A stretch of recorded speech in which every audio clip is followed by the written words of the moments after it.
अस्सलाम वालेकुम, welcome to sports world. हम लोग डिस्कस करें Pakistan versus south Africa first T20 match जो साउथ अफ्रीका ने जीत लिया बाय 55 रन्स।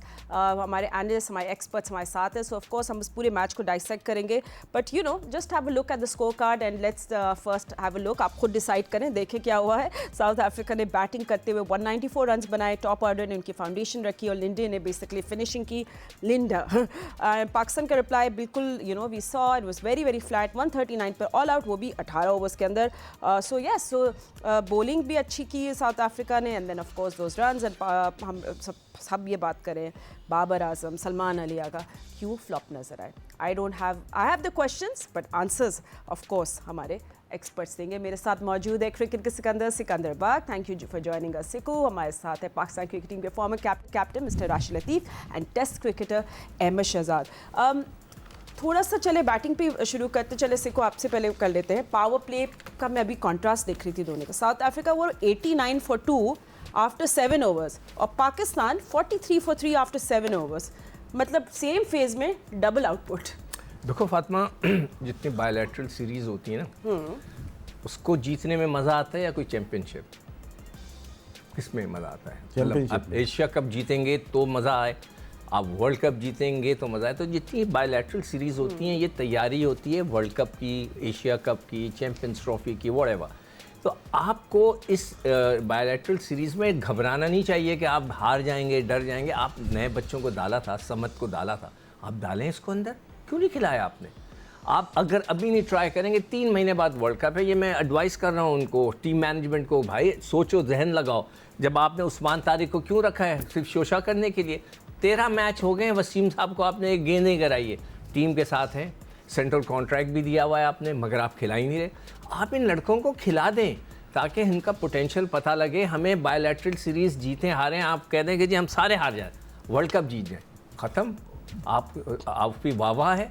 आप जितनी बायलैटरल सीरीज़ें हार जाएं, वर्ल्ड कप जीतें। तो आप तैयारी वर्ल्ड कप की करें। आप तैयारी के लिए जो नए बच्चे लिए, कि समत को लिया आपने, उसको ट्राई करते आपने उस्मान तारिक को लिया, उसको ट्राई करते आपको पता है कि फ़हीम अशरफ क्या करते हैं, आपने ना उनसे बैटिंग करानी है ना बॉलिंग करानी है, तो भाई क्यों खिला रहे हैं आप उनको?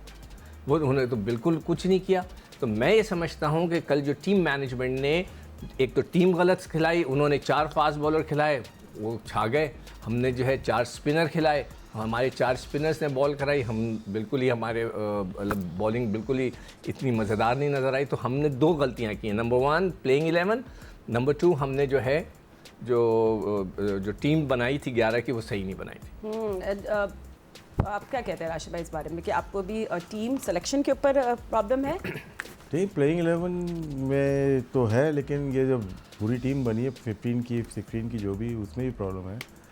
देखिए बाबर आजम खेले, हमने इख्तलाफ किया उसके टीम में जब वो आए थे, क्योंकि किस परफॉर्मेंस पे आए थे।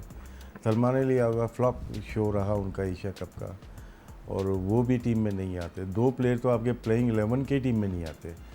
फिर मोहम्मद वसीम जूनियर घूम रहे हैं, खेल नहीं रहे। वो फर्स्ट प्रायोरिटी थे हमारे एशिया कप के लिए, लेकिन बाहर से नसीम शाह के प्लेइंग 11 में जा सकते हैं, लेकिन जो आपका मुस्तकिल मेंबर टीम के साथ है उसको हमने नहीं खिलाया। यहाँ से मालूम चल जाता है कि अप्रोच सोच क्या है, पॉजिटिव है नेगेटिव है, कोई भी सोच ही नहीं है। सोच होती तो फिर हम लोग आज यहाँ पे ऐसे बातें नहीं कर रहे। अब हमने क्रिटिसाइज़ कर लिया, हमने भी किया, अहमद ने भी किया, शिकू भाई भी। अगर हम दोबारा से सेम चीज़ हम लेके आएँ कि बाबर आजम हो गए या सलमान अली आ गए, रिपीट है सारा। इनका सिलेक्शन ही गलत हुआ है। ये कुछ भी कर लें, इनका सिलेक्शन गलत हुआ है। अगले 4 मैचेस में 4 सेंचुरीज कर दें। जब आपकी टीम प्लेइंग 11 में ही सही नहीं बनी हुई है, तो फिर हम क्या उसके ऊपर, हम तो क्रिटिसाइज़ कर सकते हैं, सिलेक्शन कमेटी को कर सकते हैं कि आप दे क्या रहे हैं, क्योंकि प्लेइंग 11 की भी अथॉरिटी उन्हीं के पास है ना। उनके पास अगर ये है तो कल ये पेज को जज ही नहीं कर सकते। हम यंसन को सोच रहे थे, हम रबाडा को सोच रहे थे, वो बर्गर, इनको पता ही नहीं चला। कल साइम अयूब को देख के मुझे इतना टैलेंटेड प्लेयर, उसको बॉल बल्ले पे टच नहीं हो रही थी। बहुत अफसोस हो रहा था ना। हम स्पिनर्स पे हम रो रहे थे कि स्पिनर्स का महाराज हो जाए या मसामी हो जाए। हमें यार ब्रेक हो रही है या सीधी रह रही है, बल्ले पे बॉल नहीं लग रही। यहाँ तो पेसर्स की बॉल बल्ले पे नहीं आ रही है गेंद। तो जब 195 हो जाता है ना, चले 180 हो जाता है, अप्रोच चेंज हो जाती है। मॉडर्न डे क्रिकेट खेलिए साउथ अफ्रीका ने कल, विकेट्स गिरती रहीं, रन नहीं रुके कहीं पे। उनको पता था कि हालांकि एक ऐसा क्रिटिकल टाइम आया था 92 से लेके 112 तक 4 विकेट गिर गई थी उनकी, लेकिन मोमेंटम कहीं देखा ही नहीं हमने कि रुका हो। लिंडे आया, उसने जोरदी का पहला मैच था, उसने 16 बॉल पे 32 रन कर दिए। तो ये होती है मॉडर्न डे क्रिकेट होती है, उनके होम नहीं है, ये हमारा होम है। तो ये मेरे ख्याल से हमें बहुत मेहनत करनी पड़ेगी। क्या क्रिटिसाइज करेंगे इनको, क्या हम तो सेम चीज़ रिपीट होगी ना, तो इनके ऊपर इनके हाल पे छोड़ते हैं।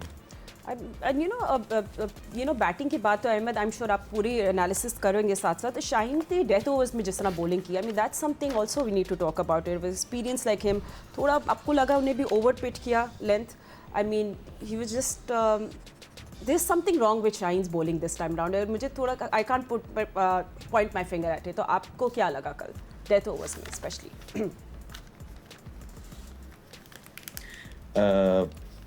मुझे लगता है कि शाहीन का जिस टाइम पे वो ओवर करने आए, कमबैक था डीकॉक का, और कमबैक पे टांगे कांप रही होती हैं इंसान की, चाहे जितना मर्जी बड़ा प्लेयर हो, राइट। उस पे बाउंस स्पेस मिली, सीम मिला, एक उसकी इधर रिप केज के ऊपर बॉल लगा। उसके बाद शाहीन को सिर्फ ये करना था कि अपने अच्छी जगह पे बॉल करने थे, क्योंकि इस तरह के बॉल के बाद कमबैक पे वैसे ही बैट्समैन बहुत टेंटेटिव हो जाता है कि ओ अब क्या होगा जब इस तरह का बाउंस हो। लेकिन उसके बाद शॉर्ट एंड वाइड भी बॉल किए, लात पे भी चौके खाए, दोनों तरफ बॉलिंग करके उन्होंने चौके खाए। हालांकि जिस टाइम पे शाहीन बॉलिंग कर रहे थे उस टाइम पे बॉल में जिप, बाउंस और कट तीनों चीज़ें मौजूद थी, लेकिन वो उसका फ़ायदा ना उठा सके। Same goes to Naseem Shah as well. आप देखें कि वो ड्रॉप होते हैं, बगैर किसी परफॉर्मेंस के वापस आते हैं, एक मैच डोमेस्टिक का खेलते हैं, अवाम का गुस्सा ठंडा करने के लिए इनके सेंट्रल कॉन्ट्रैक्ट रोक दिए जाते हैं। जैसे ही इंडिया से हारते हैं आप इनकी चीज़ें रोक लेते हैं, जैसे ही 1 महीना गुजरता है, 20 दिन गुजरते हैं, आप सारी चीज़ें फिर खोल देते हैं। 1-2 मैचों के लिए आप अपने प्लेयर्स को डोमेस्टिक के अंदर भिजवा देते हैं, उसके बाद ये नताइज आपके सामने, आप बैक रेल लगाते हैं। कहीं भी आपको लगा है कि ये साउथ अफ्रीका की सी टीम खेल रही है? अब गिनते जाएं ज़रा, जिसके अंदर जेंसन नहीं है, ये प्लेइंग 11 के प्लेयर बता रहा हूँ मैं, प्लेइंग 11 के, ऐसे नहीं कि बाहर के। जेंसन नहीं, रबाडा नहीं, शम्सी नहीं, मल्डर नहीं, महाराज नहीं, डेविड मिलर नहीं, माकराम नहीं, ये कम से कम 10 से 1 प्लेयर बनते हैं। आपके 10 से 11 प्लेयर जो साउथ अफ्रीकन टीम के नहीं थे, ये कंसर्निंग पार्ट है। और आप लोग कहते हैं कि ये आपकी मेन टीम है, ये कहीं से भी आपकी मेन टीम नहीं हो सकती है। आप घूम घूम के जिनके पीछे जा रहे हैं, ये कहीं से भी आपकी मेन टीम नहीं है। आपके जो प्लेयर्स थे, पाकिस्तान क्रिकेट बोर्ड ने उनको तबाह किए, उनके फ्यूचर्स। जो कोचेज आते रहे, जो सिलेक्शन कमेटी आती रही, उन्होंने मेरिट का कत्लेआम किया, जिसकी वजह से पाकिस्तान क्रिकेट टीम आज यहाँ पे आके खड़ी हो गई है। और सिर्फ इस मैच को क्या स्क्रूटनाइज करना है, इस मैच को बहुत स्क्रूटनी हो गई है, वजह ढूंढनी है। बात ही यही है कि आप हर चीज़ प्लेयरों पे नहीं, प्लेयर तो खुद कह रहे हैं कि हमें खेला नहीं जाता, वो कह रहे हैं, फिर आप बाबर आजम को लेके आए हैं। यार अगर आपने बाबर आजम की हेल्प करनी थी ना, तो उनके साथ एक टॉक करनी थी, उनको समझाना था कि आपने एक बेहतरी के लिए क्या क्या करना है, आपने उनको कोचेस रख के देने थे, आपने उनको फिटनेस का एहसास दिलाना था, आपने उनको डोमेस्टिक का एहसास दिलाना था, आपने उनके ऊपर काम करना था, उनकी हेल्प करनी थी कि ये आने वाले उनके जो 3-4 साल बचे हैं वो एटलीस्ट वो पीक की क्रिकेट खेल सकें। अगर उसमें से 6 महीने माइनस भी हो जाते हैं, लेकिन 4 साल तो निकल रहे हैं। नहीं, आपने दोबारा से उनको बगैर किसी परफॉर्मेंसेस में, ये ज्यादती है बाबर आजम के साथ, अगर किसी को पता लगे ना लगे, लेकिन एक प्लेयर के साथ ये ज्यादती होती है कि आप, और वो देखें कोशिश कर रहे हैं आपकी मॉडर्न डे क्रिकेट खेलने की, लेकिन नहीं। फिर साइम अयूब बल्ले पे बॉल तक नहीं लग रहा है, जिस तरह राशिद भाई ने कहा, दुख हो रहा है उसको देख के। आप कितने चांसेस देंगे? मसला ये है कि आपके पास कोई प्लेयर ही नहीं है। कोई प्लेयर है आपके पास रिप्लेसमेंट के? पाकिस्तान क्रिकेट बोर्ड ने बनाए हैं कोई प्लेयर के किसी को रिप्लेस? 50-50 मैच दे दिए बगैर किसी परफॉर्मेंस के, और आज भी बल्ले पे बॉल नहीं लग रहा है। उनकी वजह से साहिबजादा फरहान को हर बॉल पे मारनी पड़ रही थी, उनकी वजह से जो है ना पावर प्ले में स्कोर हो रहा था, तो कहीं से टीम लग नहीं रहे। आप जो लेके भी आए हैं समत को, कौन सी परफॉर्मेंस पे लेके आए हैं आप समत को? कौन सी परफॉर्मेंस पे उस्मान खान को आपने दोबारा से, वो अमेरिका, यहाँ डोमेस्टिक चल रही होती है, वो अमेरिका गए होते हैं, आप ले आते हैं जी, बड़ी कौन सी ज्यादती हो गई? ओ भाई, किसने कहा था उनको दुबई छोड़ के आए? हमने कहा था यूएई छोड़ें। आपने उनको कितने मैचेस खिला दिए बगैर किसी परफॉर्मेंस के। आपको यहाँ पे बिस्मिल्लाह खान जैसे लोग नजर नहीं आते, जिसने अभी डोमेस्टिक में हमेशा सालों साल से आपकी डोमेस्टिक के अंदर खेल रहे हैं और अभी 300 किया, उसके बाद 100 किया, उसके बाद 80 किया। ऐसे प्लेयर्स को जरा आप नजर नहीं आते कि आपको वही प्लेयर नजर आते हैं जो लाइमलाइट में या जिनके पीछे पुश है। तो खुदारा आपकी क्रिकेट का बुरा हाल हो चुका है। हम ये पहले भी बताते आए हैं बात, हम दबे लफ्जों में भी करते हैं, सबको पूरे पाकिस्तान को पता लग गया है कि पाकिस्तान क्रिकेट किधर को जा रही है। प्रोफेशनलिज्म की कमी है। जो टीम लेके आए हैं मोहसिन नकवी साहब, वो टीम की परफॉर्मेंसेस ये हैं और आप लोगों के सामने हैं। और मैं आपको बार बार ये चीज़ें बता रहा था, एहसास दिला रहा था। शायद लोगों को ये बात अच्छी भी नहीं लगती है कि यार टॉपिक पे रहना चाहिए, लेकिन क्या करें, हमारा टॉपिक ये सितारा है, हमारा टॉपिक पाकिस्तान है। जब तक इसकी बात करेंगे तो यहाँ आते रहेंगे, जब इसी की बात नहीं करनी है तो फिर यहाँ आने का भी फायदा नहीं है।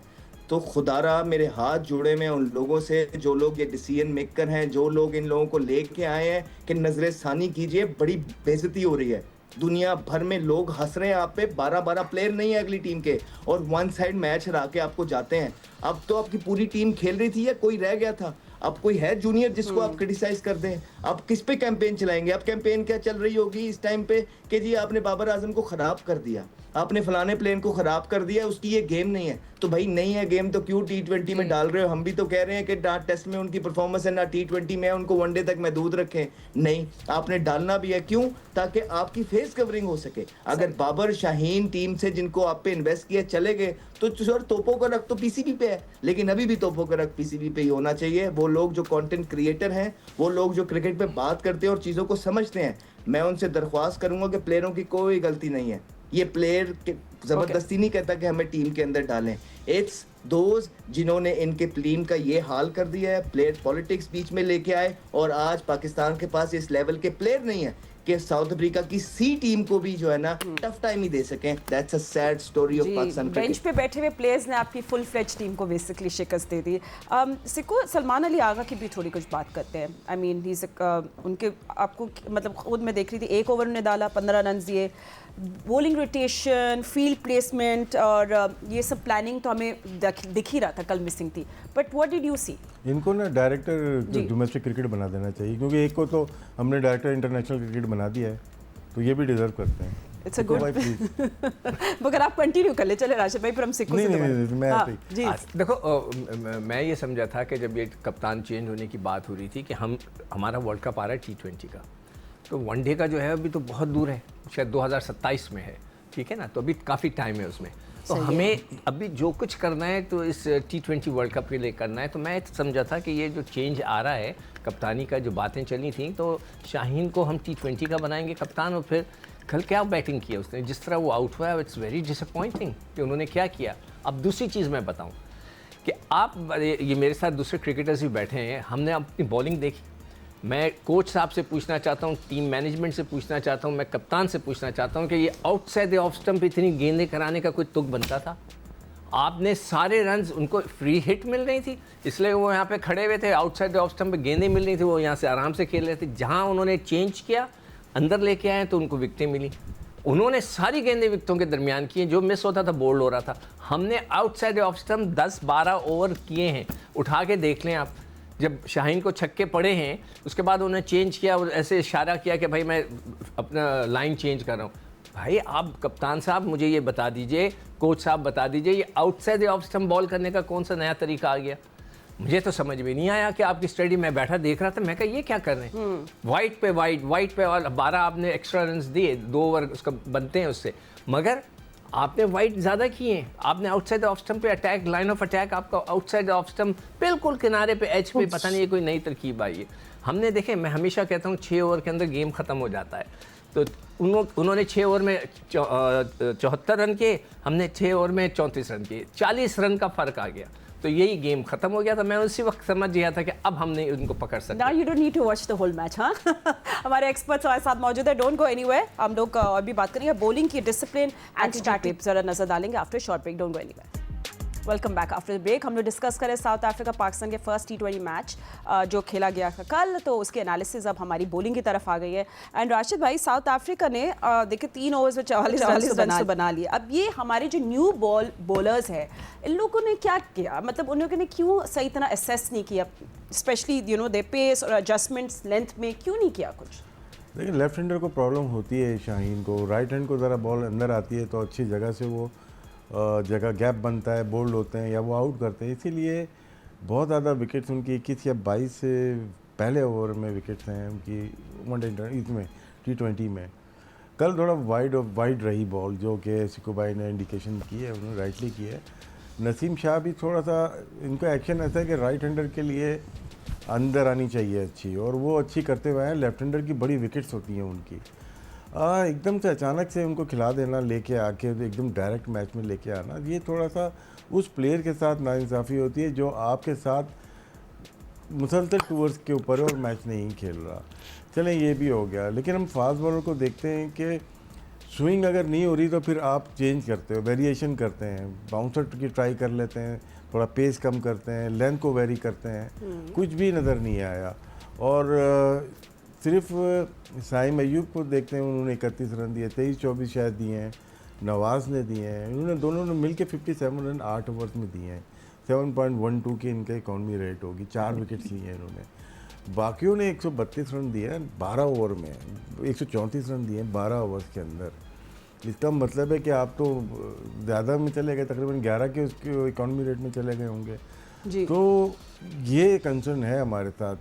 हमें सोचना चाहिए कि साइम अयूब ऐसी बॉलिंग इतनी अच्छी बग़ैर कोच के कैसे कर सकता है। वो एक्स्ट्रा टैलेंट है बॉलिंग में, या तो हम उसको सोच लें यार बॉलिंग कराएं उसको। कल फिर बैटिंग में देखें लकी रहा, वो पहली बॉल पे ट्रैप किया उसको। उनकी जो डाटा एनालिस्ट जो भी है, उन्होंने सबको ट्रैप किया हुआ था कि किसको कहाँ बॉल करनी है। थोड़ी सी शॉर्ट ऑफ लेंथ शुरू की, शाहजादा फरहान को तेज़ अंदर आती हुई उनको प्रॉब्लम हुई थोड़ी सी। साइम अयूब को उन्होंने थोड़ा वाइडर करके कट खिलाया और सीधा हाथ में गया बॉल वो वहाँ पे। उसके बाद जो भी आता रहा, आप देखते जाएं उनको किस तरह से बॉलिंग की है। ये होती है कोचिंग या रियल टाइम पे काम, स्ट्रेटजी होती है, वो होती है। हमारी बॉलिंग, नवाज़ आउटस्टैंडिंग परफॉर्मेंस दे रहा है, अभी नहीं, एक मैच में नहीं, बहुत सारे मैचेस में जहाँ पे उनको बॉलिंग करनी थी, बॉलिंग नहीं कराई उन्होंने। फिर लेफ्ट हैंडर को कल आउट किया है। तो ये लॉजिक ख़त्म कर देनी चाहिए कि लेफ्ट हैंडर को वो बॉल नहीं कर सकता। वो आपका इस वक्त बेहतरीन बॉलर, दुनिया का नहीं, इस वक्त आपका बेहतरीन बॉलर है, जो कि स्लो बॉल भी कर सकता है। जो आउट किए कल, एक तेज़ बॉल करके बोल्ड किया उन्होंने फ्लाइट में रिसीव किया और वहाँ पे वो आउट किया, उन्होंने विकेट लिए हैं उन्होंने। तो वहाँ पे थोड़ा कंटेन हुआ था। लेकिन दोबारा से जब हमारे दिग्गज बॉलर आए ना, जो कि प्रीमियम बॉलर, फिर वहाँ से मैच हाथ से निकल गया।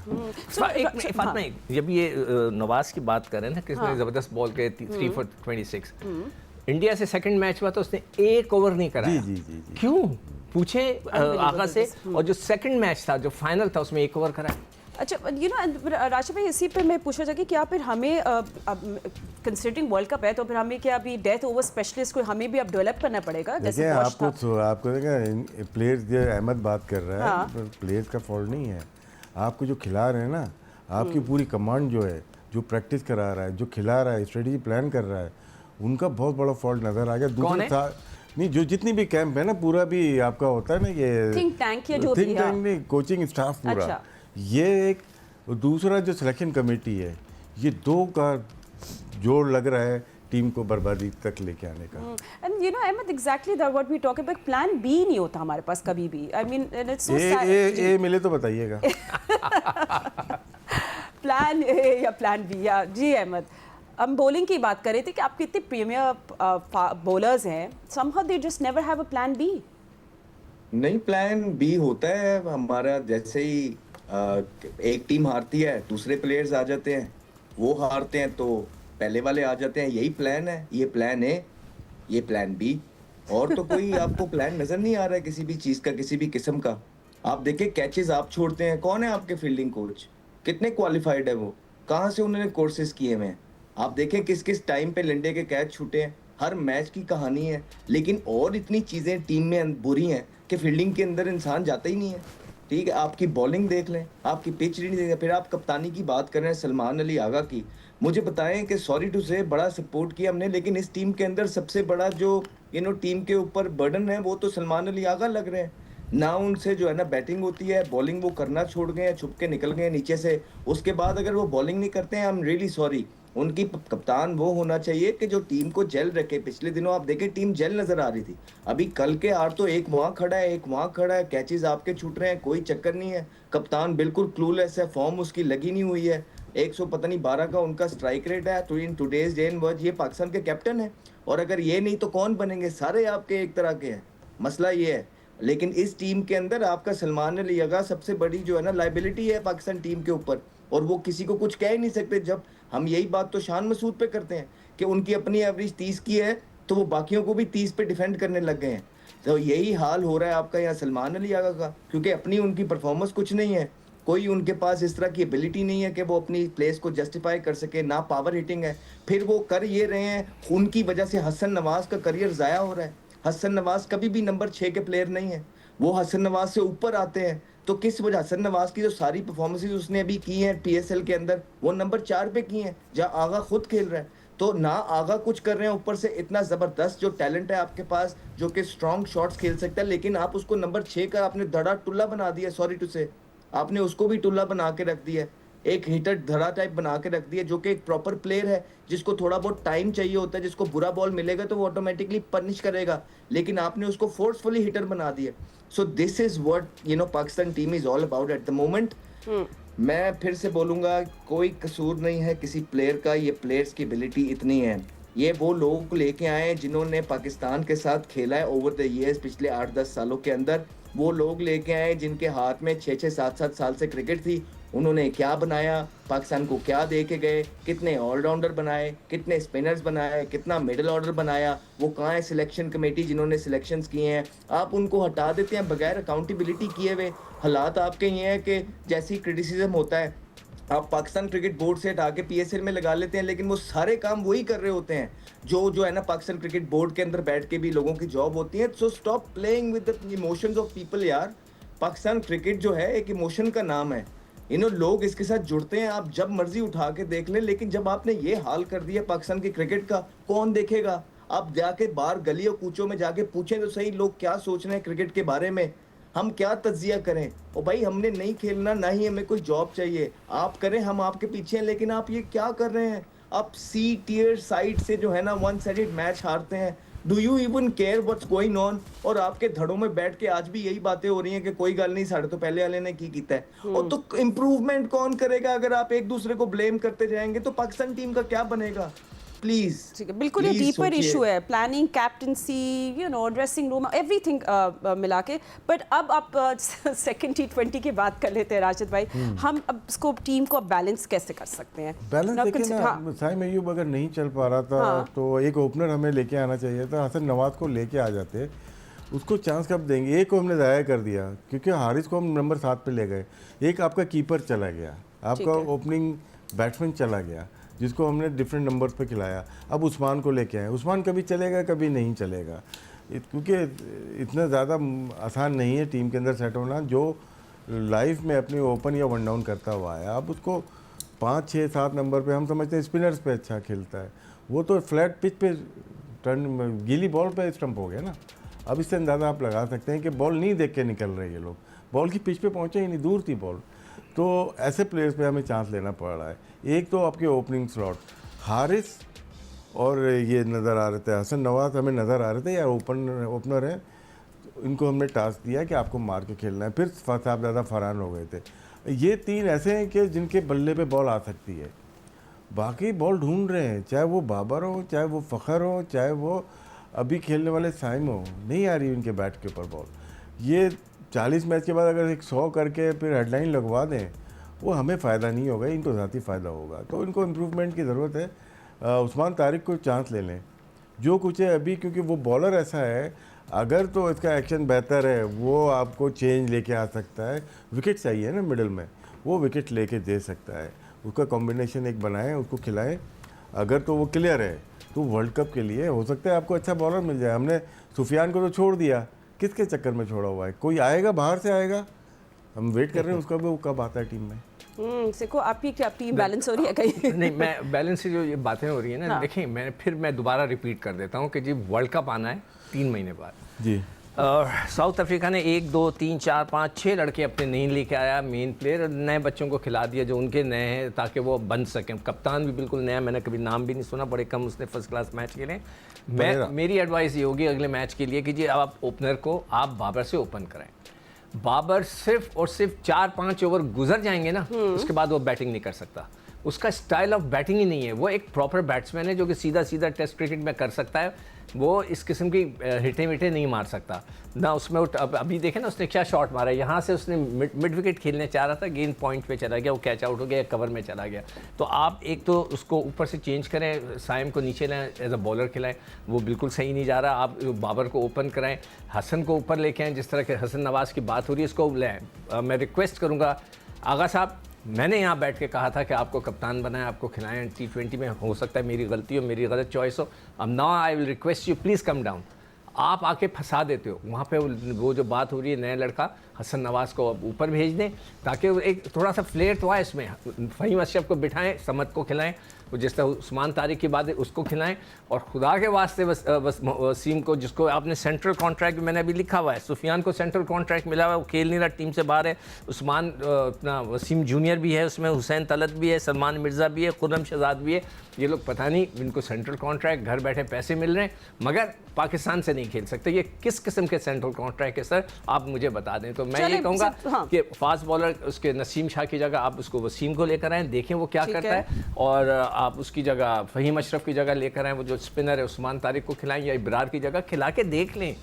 वर्ल्ड कप से पहले देख लें कि है या नहीं है उसमें पोटेंशियल। तो आगा को नीचे आना पड़ेगा ताकि दूसरे लड़के ऊपर जाएंगे तो शायद कोई हमारा कॉम्बिनेशन बने, अदरवाइज कोई नहीं है। समद को भी खिलाएं ताकि आपको पता चल जाए। ठीक है अहमद, वुड यू एग्री जिस तरह सिकंदर कह रहे फॉर द सेकंड T20? नहीं, उनका बिल्कुल एक अपना तजर्बा है। वो बड़ी अच्छी बात करते हैं यहाँ सारे बैठ के। मेरा ख्याल है कि हारिस को होना चाहिए था एज एन ओपनर। ठीक है, मोहम्मद हारिस को आपने एज अ कीपर फिट का आपने ज्यादती की है उसको ड्रॉप करके। मुझे अभी भी लगता है कि आपने खुर्रम शहजाद को एज अ टेस्ट बॉलर रख के बहुत बड़ी ज्यादती की है। ठीक है, आप उसको टीम में नहीं डालते हैं, आप बाकी सबको लेके आते जा रहे हैं, आप उसको नहीं लेके आ रहे हैं, ये बहुत बड़ी ज्यादती है। मुझे अभी भी लग रहा है कि सलमान मिर्ज़ा का क्या सैंपल साइज है कि आप उसको टीम के साथ हैं और उसको आप खिला भी नहीं सकते हैं। आपने टीम के साथ साथ रखा हुए ऐसे प्लेयर रखे हुए हैं कि जिनका कोई थ्रेट ही नहीं है, जो खेल रहे हैं उनको भी। तो भाई जिन्होंने थ्रेट डालना है, जो मसला बनेंगे, वो कहाँ है? जमान खान वगैरह जो आए थे वो किधर गए हैं? पहले तो आके आपने पेश किया था उनको कि वर्ल्ड क्लास बॉलर आ गए हैं, उसके बाद अब आपको जब अपने जो बच्चे थे अब उनको खिलाना था तो उन पे थ्रेट बन गए थे, उनकी जगह खतरे में आ गई थी, तो आपने एक एक करके सारों को साइड पे कर दिया।